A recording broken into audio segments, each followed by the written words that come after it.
Tu rêves d'un écran de verrouillage original et unique sur ton iPhone, un écran de verrouillage qui te permettrait enfin d'impressionner tes amis et ta famille? Eh bien, pas de doute, tu es au bon endroit. C'est l'une des grandes nouveautés apportées par iOS 16. L'écran de verrouillage devient enfin personnalisable. Non content de pouvoir définir le fond d'écran, vous allez aussi pouvoir jouer avec des effets de profondeur et même décider des informations qu'il fera remonter. Mais encore faut-il savoir comment faire, et justement dans cette vidéo je vais tout vous expliquer sur le processus de création de l'écran de verrouillage. Mais je vous rassure, parce qu'on va pas s'arrêter uniquement aux options de base proposées par iOS 16, on va également se pencher sur 3 applications.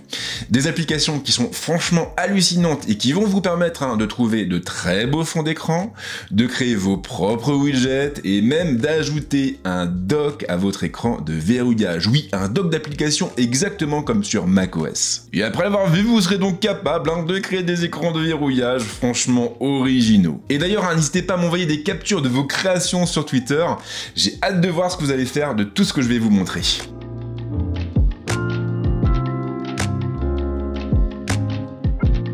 Alors on va commencer vraiment à la cool, on va créer un écran de verrouillage.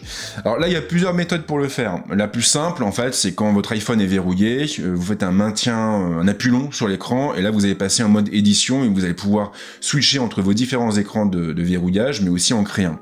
Sauf que si je le fais là sur mon iPhone, ça va couper l'enregistrement de la vidéo, ce qui se passe à l'écran, donc voilà, pas ouf. On va donc utiliser la méthode chiante qui consiste à passer par les réglages. Quand vous êtes dans les réglages, vous allez descendre jusqu'à la rubrique intitulée fond d'écran. Et là, vous allez avoir tous les combos de fond d'écran qui vont apparaître. Donc, si vous voulez créer un nouvel écran de verrouillage ou un nouveau combo d'écran, vous avez deux choix. Soit vous tapez directement sur le bouton ajouter un fond d'écran, soit vous faites défiler vers la droite jusqu'à nouveau. Donc, on est ici, on va taper sur le plus, et là automatiquement vous avez cet écran qui va apparaître. Cet écran il est hyper important parce qu'il va vous permettre de choisir un fond d'écran. Le truc, c'est que sur iOS 16, les fonds d'écran sont organisés en différentes catégories. Vous avez déjà la catégorie sélection qui se base en fait sur vos préférences et qui va vous afficher des suggestions de fonds d'écran. Ensuite, vous avez les photos suggérées, donc des photos qui ont été piochées dans votre galerie personnelle et qui, selon iOS 16, se prêtent bien à cet usage. Vous avez les photos en aléatoire, hyper important. Quand vous créez des photos en aléatoire, vous créez des sets de photos et en fait votre écran de verrouillage, enfin le fond d'écran de votre écran de verrouillage ou le fond d'écran tout simple de votre iPhone va changer en fonction des moments de la journée. Et ce qui est chouette, c'est que vous avez des subdivisions. Vous pouvez demander par exemple à iOS d'aller chercher uniquement une sélection et donc un set que vous avez constitué, d'aller chercher des photos de nature ou des photos d'animaux de compagnie. Ensuite, vous avez météo et astronomie. Ça, c'est une rubrique dynamique. En gros, les fonds d'écran qui sont indiqués ici, ce sont des fonds d'écran qui vont évoluer dynamiquement en fonction des différents critères. Si je prends par exemple le premier, c'est la météo, et vous vous en doutez, en fait, le visuel de ce fond d'écran va changer en fonction de la météo de l'endroit où vous vivez. Donc ici, en l'occurrence, nuages, pluie, nuages, pluie, nuages, pluie, brouillard, voilà. Ensuite vous avez les fonds d'écran astronomiques, donc là par exemple ici là juste le deuxième, vous avez une vue de la planète. Alors cette vue en fait va dépendre de l'endroit où vous vivez, ça va être une vue localisée. Donc si vous êtes en France, vous aurez la France qui apparaîtra sur le visuel. Si vous êtes en Suède, ce sera la Suède. Si vous êtes aux US, ce sera les US, et ainsi de suite. Après les fonds d'écran emoji qui sont relativement moches, je le précise. Les collections qui sont assez sympas, c'est des fonds d'écran en fait qui ont été directement intégrés à iOS 16, et puis couleurs pour un côté un peu plus minimaliste que j'aime beaucoup. Donc dans notre cas spécifique, on va aller chercher une photo de ma fille, et ça me fait penser qu'en fait tout en haut vous avez aussi une rangée de bulles. Ces bulles correspondent à ce qu'on vient de voir, sauf que vous avez des catégories supplémentaires comme par exemple personne, qui n'apparaît pas ici dans les visuels, ce qui est un petit peu dommage. Donc je vais taper sur personne parce que je veux aller chercher une photo de ma fille, et ma fille est une personne. Voilà, je tape sur personne, et là j'ai les différentes photos, voilà, femme, cousine, machin, etc. Donc je vais aller choisir une photo de ma fille, voilà, celle-ci, et donc elle apparaît directement à l'écran et je bascule sur mon écran de verrouillage tel qu'il apparaîtra sur mon iPhone. À partir de là, vous allez pouvoir faire pas mal de choses. Pour commencer, vous allez pouvoir travailler sur le visuel. Donc déjà, vous pouvez pincer la photo pour la redimensionner. Vous pouvez l'agrandir ou la rétrécir. Donc ça peut être cool pour modifier le cadrage par exemple. Ensuite, vous allez pouvoir faire des balayages horizontaux pour appliquer des filtres. Donc vous avez différents filtres, donc là c'est le filtre naturel, donc en gros la photo d'origine. Le filtre studio, où il force un peu les contrastes, faut bien l'avouer. On se retrouve du coup avec un arrière-plan complètement cramé, mais bon, peu importe. Vous avez le filtre noir et blanc, que j'aime beaucoup, ça apporte beaucoup de style. Vous avez le filtre arrière-plan coloré, et donc dans ce cas-là, il va changer la teinte de l'arrière-plan. Vous avez le filtre deux tons, et en gros, vous avez deux couleurs qui vont être priorisées. Le filtre Lavis, avec un effet un peu vieilli, et c'est tout. Donc ça, c'est plutôt sympa, ça permet, disons, d'agrémenter un peu son image. Ensuite, vous avez aussi, et ça c'est très important, en bas à droite, un petit bouton avec 3 petits points. Et bah, si vous tapez dessus, vous allez pouvoir activer ou désactiver l'effet de profondeur. Alors, qu'est-ce que c'est cet effet de profondeur? Eh bien, c'est vraiment le grand truc de l'écran de verrouillage d'iOS 16. En gros, vous avez iOS qui va pouvoir analyser la photo pour décomposer les plans. Là, en l'occurrence, on a un portrait, ma fille, qui est dans un parc. Donc, iOS comprend que le sujet est ma fille, qu'elle se trouve au premier plan, et que le parc se trouve en arrière-plan. Et donc iOS va pouvoir découper le sujet et le faire basculer au-dessus de certains éléments, comme les widgets, comme l'heure. Et là, vous voyez par exemple, si on regarde le sommet de la tête de ma fille, on voit bien que, il est au-dessus de l'heure. Donc ça fait un effet un peu sympa, un peu joli, il faut bien l'avouer. Mais vous pouvez le désactiver en tapant sur l'option. Et là, on se retrouve avec un écran de verrouillage un peu plus traditionnel, et il faut bien le dire, beaucoup moins intéressant. Donc moi, je vais réactiver l'effet de profondeur, voilà. Donc ça, c'est pour tout ce qui a trait au fond d'écran. Mais ensuite, vous avez d'autres possibilités de personnalisation. Vous avez 3 zones en haut. La zone où il y a la date, la zone où il y a l'heure, et la zone qui s'intitule « Ajouter des widgets ». Au niveau de la date, vous tapez dessus, vous allez pouvoir modifier ce qui est affiché dedans, et du coup insérer un widget dynamique. Un widget qui va donc afficher différents types d'informations en fonction de différentes variables, de différents critères. Ensuite, vous pouvez fermer cette fenêtre en tapant sur la petite croix, et vous avez donc l'heure. Alors l'heure, en revanche, vous ne pouvez pas changer l'information. Vous ne pouvez pas changer le contenu, mais vous pouvez modifier son apparence. En gros, ce sera toujours l'heure qui sera affichée, mais vous avez le choix entre différentes typos, voilà, différentes fontes, et vous avez le choix aussi avec différentes couleurs, sachant juste que la couleur que vous allez définir va aussi s'appliquer aux autres lignes, et donc à la date, enfin le widget qui est tout en haut, et au widget après. Je tapote sur la petite croix et je ferme. Troisième zone, l'ajout de widgets. Et là, c'est déjà un peu plus coton. En gros, on rebondit sur ce qu'on a fait sur la première ligne. C'est le même principe, vous allez pouvoir rajouter des widgets, sauf qu'ils n'auront pas forcément la même forme. Alors concrètement, donc, quand vous tapez sur ajouter des widgets, vous accédez au catalogue de widgets, et là vous avez plusieurs choix. Tout en haut, vous avez les gros widgets, ceux qui sont conseillés, mais si vous descendez, vous avez des widgets par application. Et on verra plus tard que cette navigation par application, elle est hyper importante quand on veut personnaliser un petit peu l'écran de verrouillage. Donc là en l'occurrence je vais rester sur les widgets de base parce que je les aime bien. Qu'est-ce que je vais afficher? Je vais afficher par exemple l'état de la batterie de mes AirPods, voilà, pour savoir un peu où j'en suis, l'état de la batterie de ma Tesla, pour savoir aussi où j'en suis. Je tape sur la croix, et donc mes widgets ont été ajoutés. Ce qu'on remarque en revanche, c'est que lorsqu'on intègre des widgets, eh bien on perd un peu l'effet de profondeur, et malheureusement, vous ne pouvez pas le réactiver. Une fois que vous avez fini de créer votre écran de verrouillage, vous tapez en haut à droite sur le bouton « Ajouter ».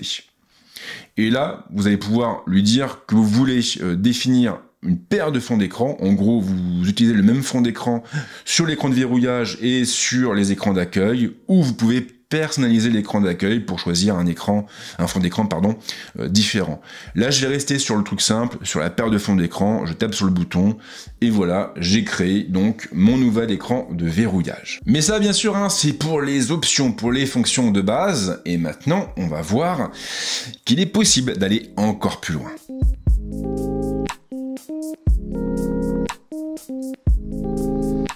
Alors, vous l'aurez sans doute compris, mais la première difficulté quand vous voulez créer un écran de verrouillage qui tabasse, eh bien, c'est de trouver un fond d'écran sympa.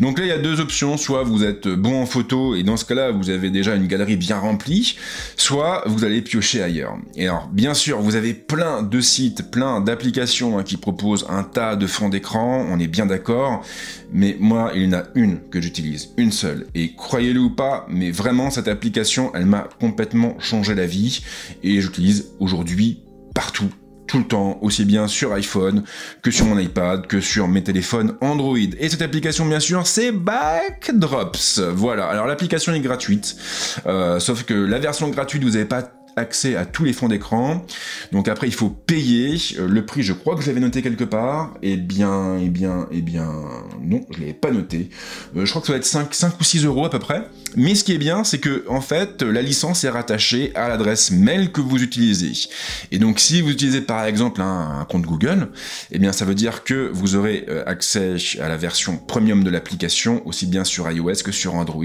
et ça c'est cool. Donc je viens de lancer Backdrops. Alors, de base, vous avez 4 onglets avec les petites images là-haut. Le premier onglet permet d'accéder au contenu de la communauté. Vous avez plein de fonds d'écran qui ont été proposés par des membres de la communauté. Alors, vous avez des fonds d'écran des équipes de Backdrops et des fonds d'écran d'autres personnes. Et comme vous le voyez, il y en a à peu près pour tous les goûts. Si vous voulez une info sur un fond d'écran, genre qui vous plaît, je sais pas, par exemple, là j'aime bien la montagne, vous tapez sur la vignette, vous accédez à sa fiche. Là, vous voyez le nom du fond d'écran, vous voyez son origine, qui l'a proposé, vous avez un bouton pour le télécharger, un petit cœur pour le liker, ça c'est très important. Et puis en bas, vous avez les informations méta, comme le nombre de téléchargements, la catégorie, l'origine, s'il y a une origine, s'il y a une source, la dimension résolution, le poids, et un petit bouton pour faire un report, dans le cas par exemple où quelqu'un utiliserait vos photos personnelles pour alimenter la base de données de Backdrop, ce qui serait vraiment pas cool, et vous pouvez faire un petit report pour dire « je ne suis pas content ». Donc ça c'est le premier onglet, l'onglet communauté. Deuxième onglet, vous avez l'onglet Explore. Donc là, c'est des suggestions, même chose, de fond d'écran, qui marchent bien, qui cartonnent. Donc c'est une première sélection en fait. Troisième bouton, ce sont les collections, donc des collections en fait de fonds d'écran. Voilà. Heureusement que j'explique parce que c'était pas clair pour tout le monde. Le Pro Pack, vous en doutez, c'est pour les pros, donc ceux qui ont une licence Pro Premium. Voilà, donc là c'est des fonds d'écran que vous ne trouverez pas sur la version gratuite. Ensuite vous avez, je sais pas, par exemple, la collection Earth, donc Terre, planète. Et là vous avez plein de vues de la planète, donc c'est très bien, ça permet vraiment d'avoir une facilité à trouver les fonds d'écran qu'on recherche. Pas hyper français, mais bon, voilà, on va garder. Et puis le quatrième onglet, ce sont vos favoris, les petits cœurs. Mais si vous voulez aller encore plus loin, vous avez le petit menu accordéon en haut à gauche qui vous permet d'accéder aux top tags, donc en gros les mots-clés qui cartonnent le plus. Fait intéressant, au-dessus des mots-clés, vous avez des couleurs, des petites bulles avec des couleurs. Vous pouvez aussi filtrer les fonds d'écran en fonction de leur coloris. Et si vous voulez aller encore plus loin, vous avez aussi les catégories. Et là, vous pouvez filtrer les fonds d'écran en fonction de leur catégorie. Oh oui, je sais, c'est un petit peu répétitif, mais bon. Vous avez les fonds d'écran abstraits, les fonds d'écran de la planète, les fonds d'écran de la nourriture, enfin bref. Vous avez plein de catégories différentes et ça vous permet vraiment de trouver chaussures à votre pied. Moi, Backdrops, c'est clairement l'application que j'utilise quand j'ai pas de photos à moi qui me conviennent. Et c'est vraiment une super application, Donc première étape pour aller plus loin et pour faire pour créer un écran de verrouillage qui tabasse, on va chercher des fonds d'écran qui défoncent. Et les fonds d'écran qui défoncent, ils sont sur Backdrops. Et je précise, cette vidéo n'est pas du tout sponsorisée par Backdrops. Maintenant, s'ils veulent m'envoyer un chèque, pourquoi pas? Il faut bien payer la Tesla.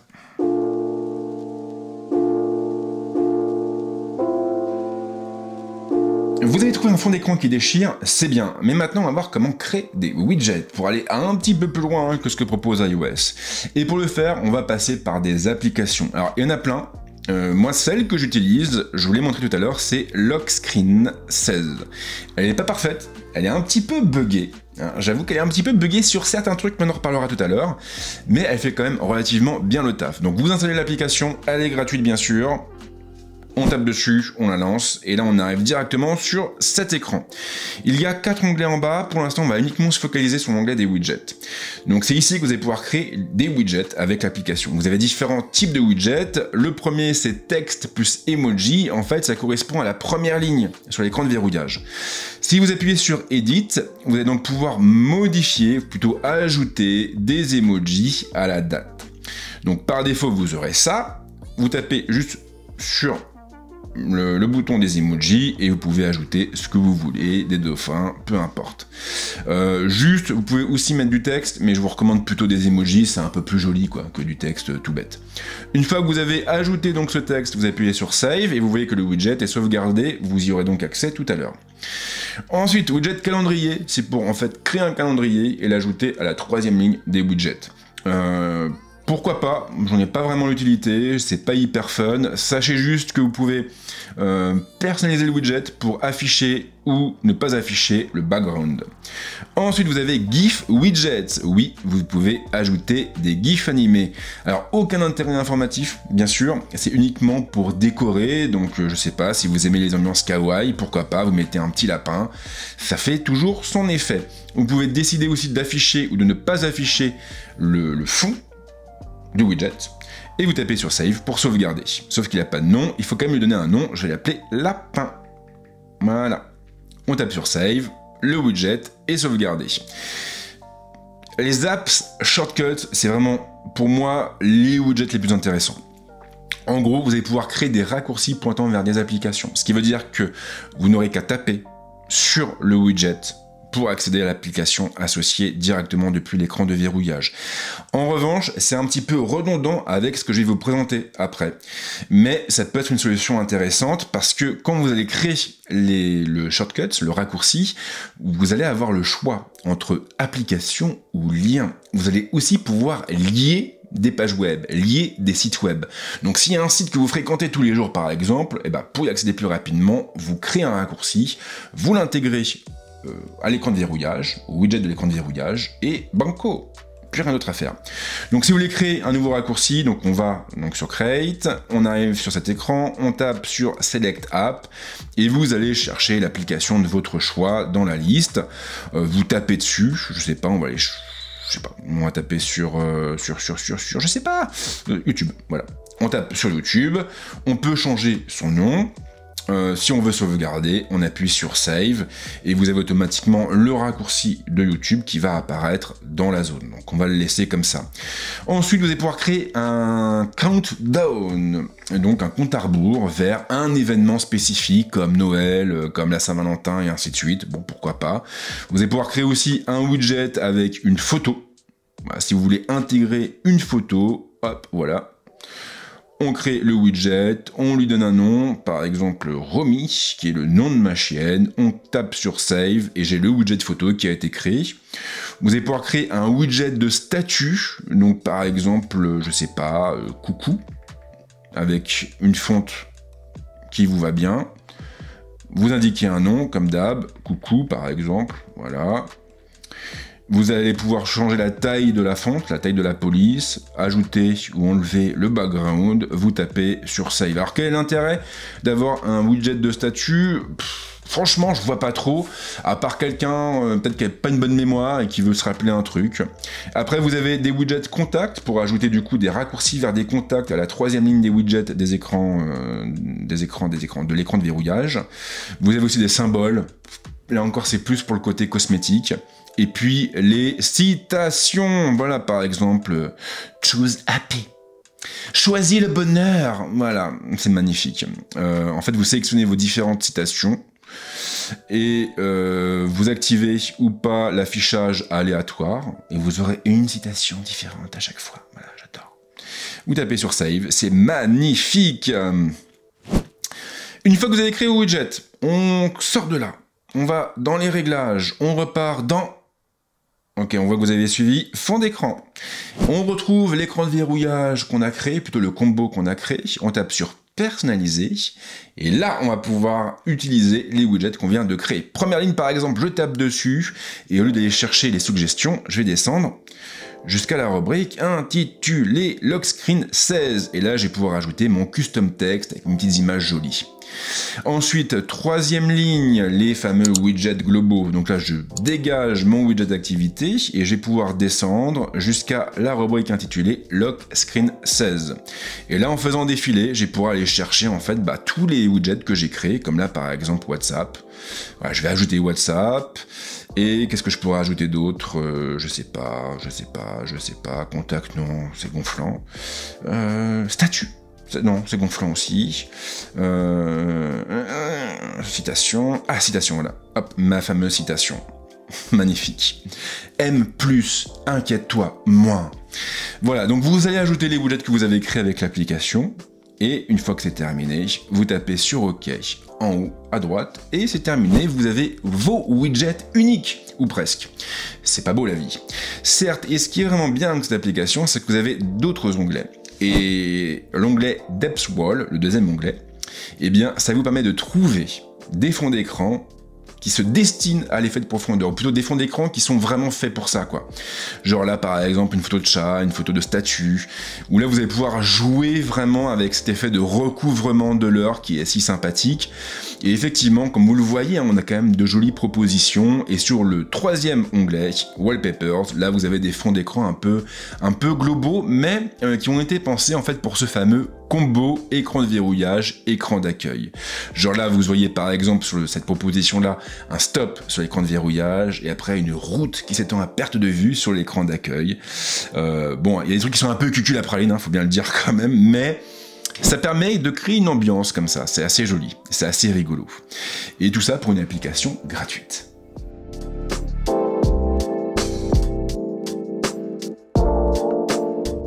Alors, on a vu comment créer un écran de verrouillage, le b.a.-ba. On a vu aussi comment trouver des fonds d'écran qui déboîtent. On a vu comment créer des widgets. Maintenant, je vais vous expliquer comment ajouter un dock d'application à l'écran de verrouillage. Et oui. Pour ce faire, eh bien, chers amis, on va passer par une application tierce. Application qui s'appelle Lock Launcher. Alors je vous le dis tout de suite, elle n'est pas simple à utiliser, elle n'est pas traduite, et il y a des trucs qui sont pas hyper cohérents au niveau de l'interface, et c'est pour ça qu'il faut que je vous explique comment ça fonctionne. Donc on la télécharge sur l'App Store, c'est gratos, on la lance, et on arrive donc directement sur cet écran. En bas, on a 5 onglets, donc il y a beaucoup de choses. On va d'ailleurs aussi pouvoir créer des widgets. Mais je vais pas trop rentrer dans les détails, hein. Je le précise bien, on va vraiment se focaliser sur cette fonction de dock. Donc dans les favoris, l'onglet favoris, vous allez trouver la liste des applications qui fera partie de votre dock. Donc moi j'ai créé 4 raccourcis, Twitter, WhatsApp, Instagram et la caméra. Si vous voulez créer, ajouter une icône, on tape sur Add Action. Et là, on arrive sur cet écran. Ce qui est intéressant, c'est que dans ce dock, vous n'êtes pas obligé de vous cantonner aux applications. Vous avez ici 4 onglets tout en haut. Vous avez Featured, Website, Shortcut, Custom. Concrètement, dans Website, on va pouvoir aller chercher une URL. On va donc créer un raccourci vers une URL, comme un site favori par exemple, ou une application en ligne. Dans Shortcut, on va pouvoir créer un raccourci qui a été créé avec l'application raccourci d'iOS. Donc là, ça va être pour ajouter une automatisation au dock. Genre par exemple lancer un scénario pour les lampes ou autre chose. Et dans Custom, vous avez la possibilité de créer votre propre raccourci. Un raccourci pointant par exemple vers un contenu dans Twitter, un contenu dans Apple Music comme une playlist ou autre chose. Je vais pas vous montrer tout ça parce que ça reste des options qui sont assez avancées, mais vraiment dans Custom, vous pouvez faire beaucoup de choses et même programmer par exemple des appels. Genre vous avez créé un appel, je sais pas, votre femme, votre mari, vos enfants, votre meilleur ami, peu importe, votre mère, et donc vous aurez qu'à taper sur le raccourci pour appeler la personne associée, et tout ça directement depuis ce dock, sans avoir besoin de déverrouiller le téléphone, c'est hyper pratique. Pour créer un raccourci vers une application, on reste dans Featured. Oui, j'ai un accent anglais pourri, mais je l'assume. On va aller taper sur Choose Action. Et là, ici, on va avoir les différentes 3 briques. On a les settings, les options système. Vous avez les applications Apple, vous avez les applications chaudes, les applications populaires, bien sûr, les applications japonaises, et ainsi de suite. Donc ça, c'est assez sympa, pas mal de catégories différentes, je vous invite à les explorer par vous-même. Moi, en l'occurrence, je vais m'en tenir aux applications Apple, et je vais aller chercher musique. Je tape sur musique, automatiquement, donc, il m'a trouvé l'application, et il m'a surtout fait remonter une icône, une couleur de background, et un nom, qui est vide. Donc l'icône, c'est l'icône par défaut de l'application, vous pouvez la changer. Donc ça peut être intéressant si vous voulez créer par exemple un doc un peu thématique, avec des images monochromes, si vous avez un fond d'écran monochrome, si vous avez vraiment un truc un peu minimaliste, bah là vous allez pouvoir, vous allez pouvoir changer l'icône pour pas avoir les trucs colorés qui vont casser complètement l'ambiance. Vous pouvez ajouter, modifier la couleur de fond, vous pouvez aller chercher la couleur de votre choix, réduire l'opacité, la mettre à 0 complètement, ça c'est à vous de voir ce que vous voulez. J'ai pas y touché, je tape sur Save et automatiquement l'icône va être ajoutée à mon doc. Pour créer ce doc et pour l'accrocher du coup en bas, eh bien l'application s'appuie sur les Live Activities. Et pour activer ce doc, on va devoir aller dans l'onglet Settings et aller taper dans Live Activities. Et quand vous êtes dans Live Activities, vous allez devoir activer l'option Live Activities tout en haut. On tape dessus. L'option est active, et bien ce doc sera accessible ensuite depuis l'écran de verrouillage, que je ne peux pas vous montrer parce que je vous rappelle que si je vous montre mon écran de verrouillage, l'enregistrement saute.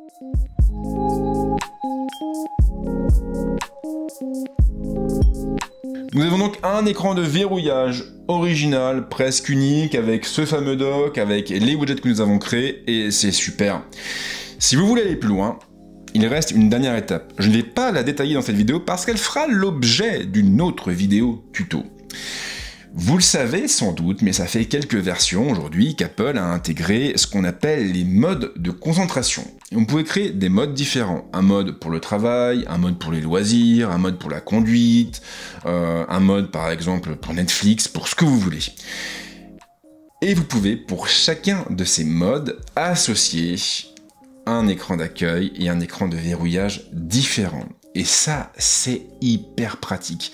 Parce que vous allez pouvoir du coup définir, par la même occasion, les informations qui seront remontées sur chaque écran de verrouillage. Exemple typique, quand je suis en mode travail, à l'écran, je vais avoir affiché donc un écran très sobre, avec une couleur, je crois que c'est la couleur violette. J'ai des couleurs différentes pour chaque mode de concentration. Et je vais juste avoir l'heure, la date, avec les prochains rendez-vous, et la valeur d'action que j'aurais aimé pouvoir acheter et que je n'ai pas acheté, et parce que j'ai pas bien investi, et que c'est bien dommage, mais voilà.